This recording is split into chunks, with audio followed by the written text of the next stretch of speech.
अस्सलाम वालेकुम students, homeostasis के चैप्टर में लेक्चर 2 के साथ मैं आज फिर आपको जो है डिलीवर करने लगी हूँ उस पे लेक्चर। और हमारा टॉपिक है ऑस्मो रेगुलेशन इन प्लांट्स।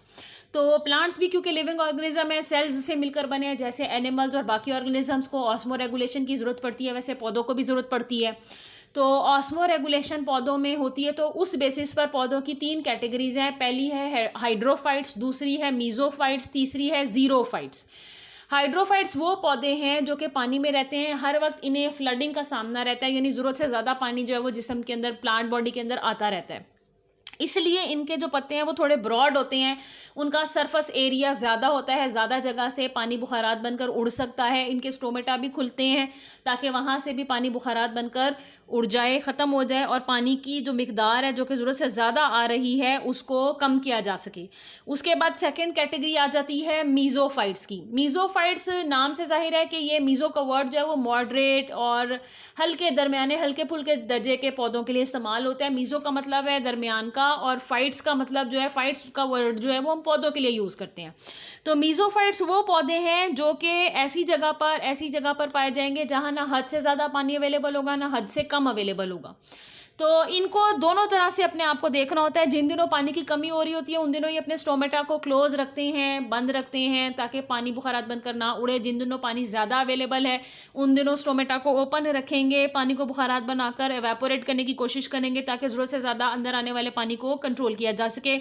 इसकी मिसालें आपकी बुक में है ब्रासिका कैम्पेस्ट्रिस जो कि सरसों का पौधा है, रोज़ है गुलाब का पौधा, मैंगो, आपको पता है आम के पौधे के बारे में बात होती है।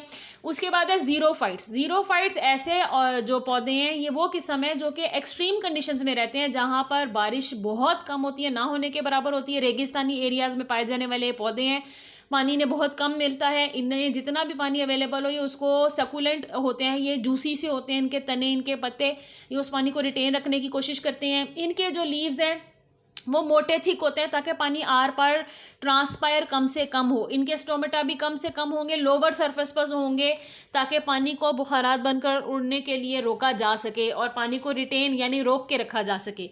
फिर उसके बाद इनकी जो सबसे बाहर की लेयर होती है लीव्स की, वो बड़ी आपको चमकदार सी नज़र आएगी, क्योंकि उसमें क्यूटिकल की लेयर होती है। क्यूटिकल क्यूटिन नाम का एक कार्बोहाइड्रेट कंपाउंड है जो कि एक लेयर की सूरत में पाया जाता है, और पानी की इवेपोरेशन को ये रोकता है और पानी को रिटेन करने की कोशिश करता है। तो ये जो क्यूटिकल है ये क्यूटिन की बनी होती है। ये थिक वैक्सी लेदरी सी सब्सटेंस लेयर है जो कि कवर करके रखती है इसके सेल्स को, ताकि पानी को रिटेन करके रखा जा सके, इसको जो है वो एवेपोरेट होने से बचाया जाए। मिसाल के तौर पर कैक्टस वगैरह जो हैं, ये ड्राई सीजन में पाए जाने वाले पौधे हैं, और ये जीरोफाइट्स की मिसाल हैं जो कि ऐसी जगहों पर पाए जाते हैं। तो उसके बाद अगर हम बात करें आपकी बुक की, तो आपकी बुक में आपको इन्होंने पिक्चर्स भी दिखाकर शो किया हुआ है कि ये आपको इन्होंने दिखाया हुआ है ड्राई एरियाज़ में पाए जाने वाला पौधा है, जीरोफिटिक प्लांट है। आप देख सकते हैं इस पर कांटे भी हैं ताकि पानी जो है उसको एवेपोरेशन से रोका जा सके। और दूसरे हिस्से में आप देख रहे हैं कि कोई वाटर बॉडी है, वाटर रिजर्वायर है, जिसपे ढेर सारे पौधे जो हैं वो ग्रो कर रहे हैं और बहुत ज़्यादा पानी यहाँ पर अवेलेबल है उनके इस्तेमाल के लिए। हमारी अगली हेडिंग है ऑस्मो रेगुलेशन इन एनिमल्स।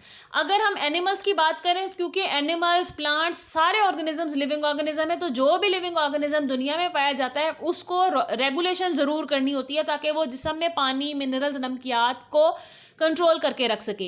अब अगर हमने पौधे की 3 कैटेगरीज बनाई हैं, आपको सवाल आ जाए कि what are the categories, what are the types of plants on the basis of their osmoregulation, तो आप हाइड्रोफाइट्स, मीजोफाइट और जीरोफाइट की बात करेंगे। अब हम बात कर लेते हैं एनिमल्स की। इनकी आगे से 2 किस्में हैं, osmo conformers and osmo regulators. Conformers ये वो ऑर्गेनिज्म होते हैं जिनका अपने बाहर के एनवायरनमेंट से कंसनट्रेशंस का, मिनरल्स का, नमकियात का, पानी का बहुत ज़्यादा फ़र्क नहीं होता। जब 2 चीज़ें एक जगह जो है वो जब कुछ चीज़ें 2 जगह एक जैसी पाई जाएं, उनमें बहुत ज़्यादा फ़र्क ना हो, तो आपको पता है कि डिफ्यूजन भी नहीं होगी और ऑस्मोसिस भी नहीं होगी, और ऐसी कंडीशन कहलाएगी आइसोटोनिक। आइसो का मतलब होता है सेम। तो जब मिनरल्स नमकियात जितने ही बाहर हैं उतने ही तकरीबन अंदर हैं, तो आइंस, मिनरल्स जो है वो अंदर बाहर मूव नहीं करेंगे, डिफ्यूज़ नहीं करेंगे। इसी तरह पानी में भी ऑस्मोसिस नहीं होगी, कम होगी, ना होने के बराबर होगी, ज़्यादा फर्क नहीं होगा। तो ये वो ऑर्गेनिजम्स हैं कि जिनको अपने एनवायरनमेंट को अपने जैसा ही रखना होता है, आइसोटोनिक रखना होता है, जिसकी वजह से इन्हें ज़्यादा मेहनत नहीं करनी पड़ती इस लिहाज से कि मुसलसल चेक एंड बैलेंस किया जाए ऑस्मो रेगुलेशन के लिए।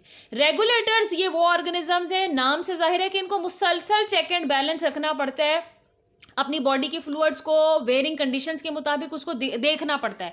अगर कोई चीज़ कम हो रही है अंदर तो उसको ज़्यादा करना होगा, और अगर कोई चीज़ ज़्यादा हो रही है तो उसको कम करना पड़ेगा। तो रेगुलेटर्स जो है ये मुसलसल चेक एंड बैलेंस करते हैं, और ये ऐसे एनवायरनमेंट में रहने के बाद अपनी बॉडी की ऑस्मोटिक कंडीशंस को मुसलसल बैलेंस यानी तवाज़ुन जो है वो बरकरार रखते हैं।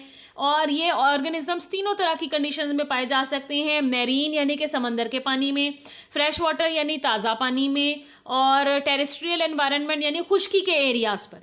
अब अगर हम बात करें आपकी जो बुक है उसकी, तो उसमें अगला टॉपिक है osmo regulation in different environments. अभी हमने पहले 2 कैटेगरीज बनाई हैं, कॉन्फॉर्मर्स की और रेगुलेटर्स की। अब हमने देखना है कि जो रेगुलेटर्स हैं वो आगे से मुख्तलिफ एनवायरनमेंट्स के अंदर किस तरह से ये अपना चेंजेस जो है वो लाते हैं। So osmoregulation in different environments. Number 1 marine. Marine क्या है? समंदर का पानी है, खारा पानी है, इसमें सॉल्ट, मिनरल्स, आइंस बहुत ज़्यादा हैं। तो जो समंदर के पानी में रहने वाली, फॉर एग्जांपल अगर हम मछलियों की बात करें तो ये क्या करती हैं, ये थोड़ा थोड़ा पानी समंदर का पीती हैं, लेकिन इनके जिस्म में क्योंकि खारा पानी है, नमकीन पानी है समंदर का, तो ये इनके जिस्म की प्रॉब्लम ये है कि उसमें ज़रूरत से ज़्यादा सॉल्ट्स और मिनरल्स अंदर आ जाएंगे। तो ये क्या करती हैं, ये एक्टिव ट्रांसपोर्ट करके, एनर्जी एक्सपेंड करके उन सॉल्ट्स और मिनरल्स को जिस्म से बाहर खारिज करती हैं, मेनली गिल्स के थ्रू भी खारिज करती हैं। इसके अलावा पानी जो है उसको भी थोड़ा सा रिलीज़ करेंगी, और इन सारी कामों के करने की वजह से इनमें जो यूरिन बनेगा वो आइसोटोनिक होगा, यानी उसकी और समुंदर की जो कंसंट्रेशन है उसमें ज़्यादा फ़र्क नहीं होगा। और जो फ़र्क नहीं होने की वजह से, क्योंकि दोनों तरफ से बैलेंस उसको कर रही है, पानी की कंसंट्रेशन को भी देख रहे हैं, पानी पी भी रहे हैं, और सॉल्ट्स को भी निकाल रहे हैं, तो इनका जो जिस्म में यूरिन बनेगा वो आइसोटोनिक कंसंट्रेशन का होगा, जो समंदर की कंसंट्रेशन के बिल्कुल पास पास होगा। अगर हम बात करें ताज़ा पानी में पाए जाने वाली मछलियों की, तो ये पानी नहीं होने के बराबर पीती हैं। ज़्यादातर ये मछलियाँ पानी नहीं पीती हैं, क्योंकि ताज़ा पानी में आपको पता है सॉल्ट, मिनरल्स जो हैं कम होते हैं, और ये मीठा पानी होता है, ये पीने वाला पानी होता है। तो पहले ही ये पानी जिस्म के अंदर दाखिल हो रहा होगा, तो फिर मछली को पानी पीने की ज़रूरत नहीं पड़ेगी, बल्कि ज़रूरत इस बात की होगी कि वो ज़रूरत से ज़्यादा अंदर आने वाले पानी को बाहर निकाल सके। एक जो इनमें मसला है कि क्योंकि बाहर आयंस, मिनरल्स, सॉल्ट्स कम है, तो इनके जिस्म में उसके कंपैरिजन में ज़्यादा है, तो इनके जिस्म से आयंस, मिनरल्स बाहर खारिज होते रहेंगे, तो इनको यहाँ पर नुकसान हो जाएगा।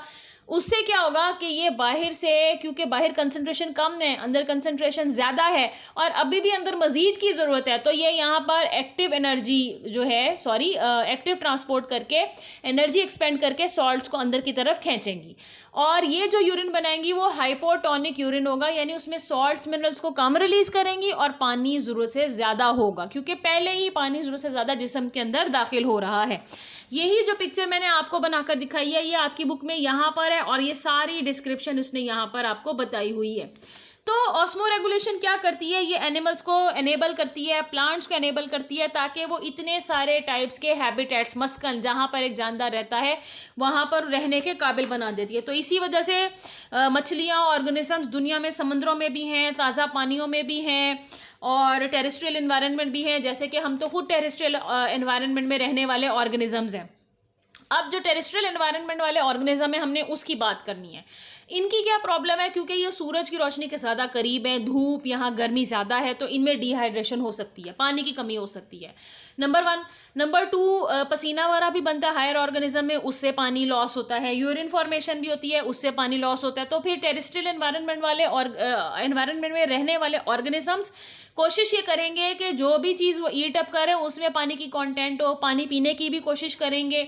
इसके अलावा आयंस, मिनरल्स के बैलेंस को बरकरार रखने की कोशिश करेंगे। बहुत सारा जो पानी इनके जिस्म में वो मेटाबॉलिज्म के दौरान भी बनता है। हमने बहुत सारे साइक्लिक फिनोमिनॉन्स केमिस्ट्री में भी देखे हैं जिनमें पानी के मॉलिक्यूल निकल रहे होते हैं, तो ये वही वाटर मॉलिक्यूल्स होते हैं। जब इस तरह के सेलुलर प्रोसेसेस सेल के अंदर हो रहे होते हैं तो उनमें वाटर मॉलिक्यूल्स बहुत सारे रिलीज होते हैं जो कि खून में शामिल हो जाते हैं।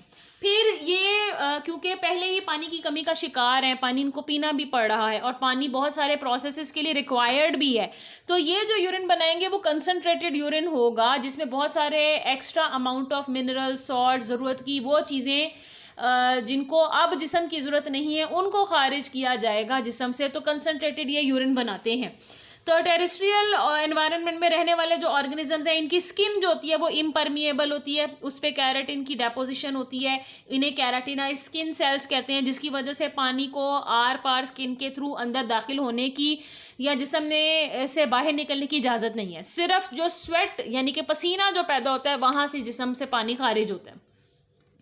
इसके अलावा बिहेवियरल अडेप्टेशंस भी हैं। मिसाल के तौर पर आप हम इंसानों की बात कर लें तो जैसे जैसे गर्मियां हैं तो हम बहुत ज़्यादा पानी पीने की कोशिश करते हैं, जूस वगैरह हम ज़्यादा लेते हैं। यहाँ आपकी बुक में कैंगरू रैट की मिसाल है। कैंगरू रैट ये एक मखसूस किस्म है ऑर्गेनिज्म की, और ये जो है डेजर्ट एरियाज़ में ज़्यादा पाया जाता है। ये क्या करता है, ये सीड्स वगैरह को खाना पसंद करता है। जब उन सीड्स को मेटाबॉलिज्म के फिनोमिनन के थ्रू हजम करता है तो बहुत सारा पानी इसको वहाँ पर भी मिल जाता है।